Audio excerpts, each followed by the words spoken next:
कुछ भी नहीं बोल सकते, रोना आ जाएंगे। हाँ, हमारे लिए अभी कुछ भी नहीं है, हमारे लिए हमारा मुल्क भी नहीं है, फ्यूचर हमारा क्वेश्चन मार्क। एक तरफ राजधानी कोलंबो की ओर दौड़ते हाईवे और दूसरी तरफ श्रीलंका को जोड़ता हम्बनटोटा पोर्ट। चारों तरफ फैली हरियाली, साफ सड़कें, बिजली की लाइनें और पक्के घर। पहली नजर में ये गांव खुशहाल और तरक्की के रास्ते पर आगे बढ़ता दिखता है, लेकिन असल में ये गांव बदहाली में फंसा हुआ है। मैं इस समय जुची गांव में हूँ। 2004 की विनाशकारी सुनामी के बाद ताइवान ने स्थानीय लोगों के लिए ये गांव बसाया था। चीन के नियंत्रण वाले हम्बनटोटा पोर्ट के पास बसा ये गांव इस समय बदहाल स्थिति में है। इस गांव में रहने वाले लोग ज्यादातर मुसलमान हैं। ये दक्षिणी तट पर श्रीलंका का आखिरी गांव है। यहाँ ना कारोबार है, ना रोजगार। श्रीलंका के मौजूदा आर्थिक संकट ने यहाँ के लोगों के लिए बेहद मुश्किल हालात पैदा कर दिए हैं। 70 साल की तिमुसम्मा गांव के बाहर कचौड़ियां बेचने का काम करती हैं। अपने घर के हालात बताते हुए उनकी आंखों से आंसू निकलने लगते हैं।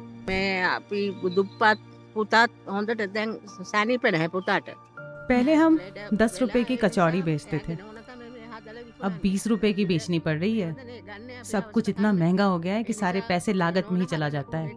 इतना पैसा भी नहीं होता कि परिवार के सभी लोग भरपेट खाना खा सके।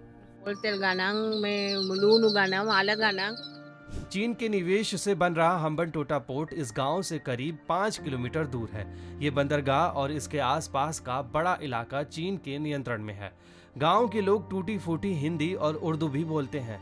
28 साल के फहद विदेश में नौकरी करने के बाद अपने परिवार के साथ रहने और अपने गांव में ही कुछ करने का सपना लेकर वापस आए, लेकिन श्रीलंका के मौजूदा आर्थिक हालात ने उनके सारे सपने तोड़ दिए हैं। जमीन में सब कुछ है, हमारे मुल्क में सब कुछ है, हम लोग बेकार नहीं है। हम लोग किसी से पैसा भी हो, जो भी हो, हम लोग जरूरत नहीं, सब कुछ है ये जमीन में। ये हमारे मुल्क में सब कुछ है। हमारा पॉलिटिशियन का ये करप्शन का वजह से हम लोग अभी तक इधर ही, अभी तक हम लोग डेवलप नहीं होते। फहद ने गांव लौटकर सब्जी की दुकान खोली थी, लेकिन महंगाई इतनी बढ़ गई कि लोग सब्जियां तक नहीं खरीद पा रहे हैं। अभी किराया भी ज्यादा हुआ था। ये मेरा सब्जी का दुकान है, किराया भी ज्यादा हुआ था, सब्जी का कीमत भी ज्यादा हुआ था, महंगा हो गया सारा। डीजल भी नहीं है, पेट्रोल भी नहीं है। अभी हम लोग को बिजनेस भी नहीं कर सकते, सब दुकान भी खाली हो गया था सारा, हमारा हुकूमत का वजह से। प्याज 300 है 1 किलो, प्याज आलू 280 है, सब कुछ महंगा हो गया। इलेक्ट्रिसिटी भी डबल हो गया था। फहद की पत्नी गर्भवती हैं और वो चाहते थे कि बच्चे के जन्म के समय वो घर पर रहें, लेकिन अब उन्हें फिर से नौकरी करने सऊदी अरब अमीरात लौटना पड़ रहा है, क्योंकि यहाँ वो अब अपने परिवार का पेट तक नहीं भर पा रहे हैं। अभी हम लोग सोच रहा था सब भी बंद करने का, काम भी नहीं है इधर, कुछ काम भी नहीं कर सकते। अब बंद करके हम लोग जाना पड़ेगा, क्या करूँ, हमारा नसीब ऐसे है।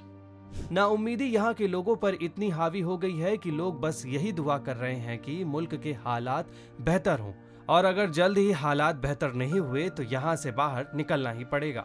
हम्बनटोटा पोर्ट की वजह से इस गांव के लोगों को ना रोजगार मिला, ना उनकी आर्थिक स्थिति में कोई बदलाव आया। हम्बनटोटा पोर्ट की वजह से इस गांव के लोगों की जमीन और चली गई थी। अब इस मौजूदा आर्थिक संकट की वजह से इस गांव के लोग दाने दाने के लिए मजबूर हैं। पूनम कौशल, जुची विलेज, कोलंबो, श्रीलंका, दैनिक भास्कर। क्योंकि सच करीब से दिखता है।